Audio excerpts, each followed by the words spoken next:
Hello दोस्तों, नमस्कार। मैं प्रदीप मिश्रा हाजिर हूँ आपके अपने चैनल प्रदीप मिश्रा एस्ट्रोलॉजर। आज हम लोग बात करेंगे बृहस्पति देव की। बृहस्पति देव जब थर्ड भाव में होता है, जैसा कि आप देख रहे हैं इस कुंडली में, बृहस्पति देव जहाँ बैठे हुए हैं उसे हम कहते हैं थर्ड भाव। काल पुरुष की कुंडली में इसे हम थर्ड भाव कहते हैं, क्योंकि यहाँ पे जब बृहस्पति देव बैठते हैं तो अपने फल क्या देते हैं। क्योंकि आप लोग जानते ही हैं कि बृहस्पति देव बहुत ही सॉफ्ट प्लैनेट है और ज्ञान का भंडार है। लेकिन तीसरा भाव क्या रिप्रेजेंट करता है आपकी अपनी कुंडली में, और तीसरा भाव क्या रिप्रेजेंट करता है? तीसरा भाव रिप्रेजेंट करता है आप पराक्रम को, कि आपका पराक्रम कैसा है। छोटे भाई बहनों को पता होता है कि छोटे भाई बहन से आपका क्या रिलेशंस कैसे रहेंगे और कैसा क्या रहेगा। एक कॉन्फिडेंस लेवल जो व्यक्ति के अंदर रहता है वो भी कहीं ना कहीं हम तीसरे भाव से देखते हैं।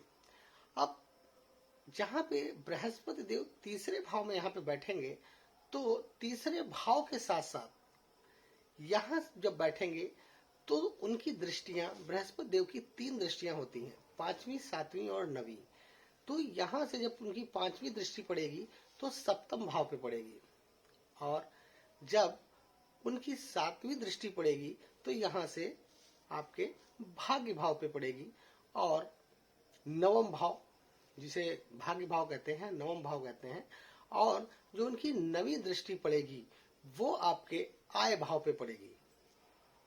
अब यहाँ पे जब बृहस्पति देव यहाँ पे तीसरे भाव में बैठेंगे तो ये मान के चलिए आपके 4 भावों का प्रभाव देंगे, क्योंकि 3 दृष्टियां हो गई और जिस भाव में वो बैठे होंगे उस भाव का भी वो रिजल्ट देंगे। तो 4 भावों को वो कंट्रोल करते हैं।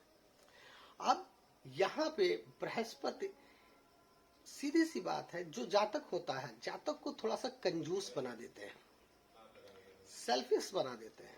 अगर इसको कहें तो थोड़ा सा सेल्फिश बना देते हैं, क्योंकि जिंदगी में याद रखिए बृहस्पति देव जब थर्ड भाव में बैठते हैं तो जातक केवल अपने लिए सोचता है, या बहुत सेक्रीफाइस करेगा तो अपने परिवार के लिए सोचता है।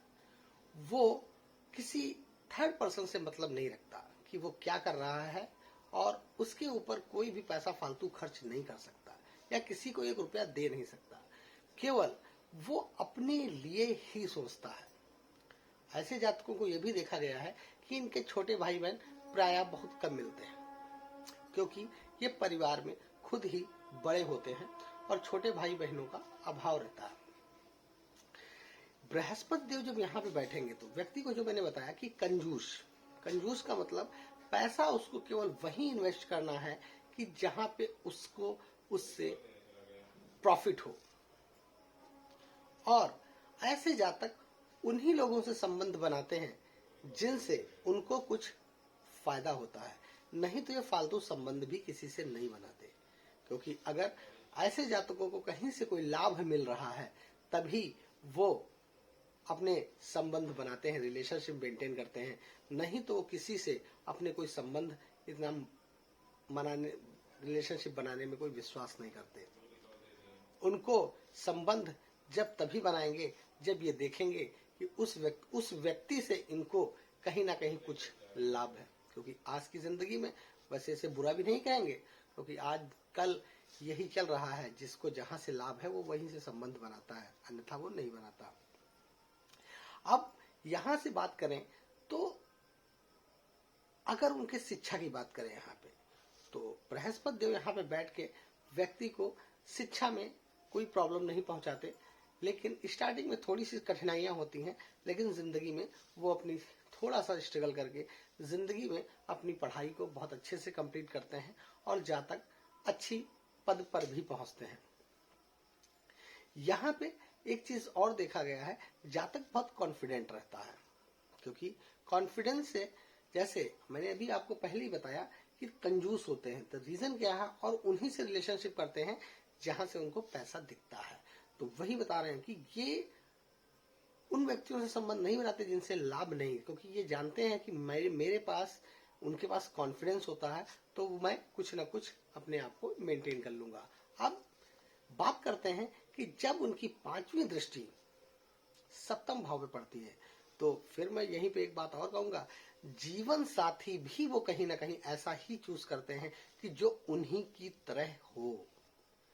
ऐसा नहीं है, क्योंकि ऐसे लोगों को अक्सर कभी कभी देखा भी गया है कि ऐसे जातकों की शादी लेट हो जाती है इन्हीं कारणों से।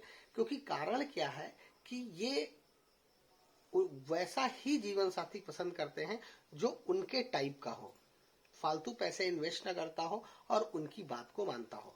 अब यहाँ पे एक चीज और बता दें, उनको जीवन साथी ऐसे मिल भी जाते हैं क्योंकि बृहस्पति देव जो हैं अपनी पांचवी दृष्टि से सप्तम भाव को देखते हैं, तो ऐसे में उनको ऐसे जीवन साथी का चुनाव मिल भी जाता है और उनका जीवन बहुत सुखद रहता है। अब यहां से बात करते हैं, जब बृहस्पति देव अपनी सातवीं दृष्टि से धर्म भाव को या भाग्य भाव को देखते हैं, क्योंकि नवम भाव जो होता है, जब नवम भाव पे इनकी दृष्टि पड़ती है सातवीं, तब ये क्या करते हैं, ऐसे व्यक्ति को धर्म के प्रति भी थोड़ा सा जागरूक बना देते हैं। धर्म को मानने वाले होते हैं, धर्म को मानते हैं और धर्म से इन लोगों को, लेकिन एक चीज फिर मैं कहूंगा, मैंने अभी कहा था कि धर्म के प्रति भी ये पैसे को यूज करते हैं कि इनको अगर कहीं से लाभ है, और धर्म में भी ये पैसा बनाने का साहस रखते हैं और बना लेते हैं, क्योंकि धर्म को मानने वाले होते हैं, धार्मिक भी होते हैं, लेकिन और समाज में मान सम्मान भी होता है। और भाग्य से जब बृहस्पति देव अपनी सातवीं दृष्टि से भाग्य भाव को या नवम भाव को देखते हैं तो कहीं ना कहीं भाग्य से भी मजबूत हो जाते हैं।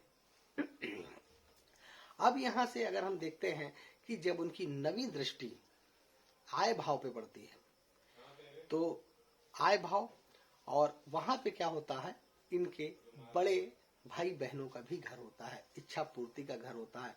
तो मैंने अभी बताया कि जो इनके दिमाग में इच्छाएं चलती हैं तो जिंदगी में ये लोग हासिल करके छोड़ते हैं, क्योंकि बृहस्पति देव जहाँ बैठते हैं वो महत्वाकांक्षा, मैंने बताया महत्वाकांक्षा का घर है, पराक्रम का घर है। तो वहां से जब ये इनकी नवी दृष्टि पड़ती है इच्छा पूर्ति पे, तो इच्छा अपनी सारी पूर्ण कर लेते हैं और पूरी करके ही मानते हैं। और यहाँ पे आय के मामले में तो मैंने अभी बताया कि जब आय इनकी अच्छी होती, मैंने स्टार्टिंग में ही आपको बताया था कि वो उन्हीं लोगों से रिलेशन बनाते हैं जहां से आय बनती है। तो जिंदगी में आय के मामले में भी बहुत अच्छे होते हैं और जिंदगी में पैसा इनके पास बना रहता है, क्योंकि ये खर्च वही करते हैं जहां से पैसे आने के स्रोत होते हैं। और अपने परिवार पे तो एक मजबूरी भी कह लें कि अपने परिवार पे तो व्यक्ति खर्च ही करता है, तो वहां पे ये लोग खर्च करते हैं, नहीं तो पैसा खर्च करने में ये लोग बहुत ही कंजूस होते हैं। और जिंदगी में सेविंग्स इनकी बहुत अच्छी रहती हैं, क्योंकि ये लोग कमाने के साथ साथ सेविंग्स भी अच्छी करते हैं। तो आज का वीडियो मेरा यहीं पे समाप्त होता है, और अगर मेरा वीडियो पसंद आया हो तो लाइक करिए, शेयर करिए, सब्सक्राइब करना बिल्कुल मत भूलिए। ओके, नमस्कार।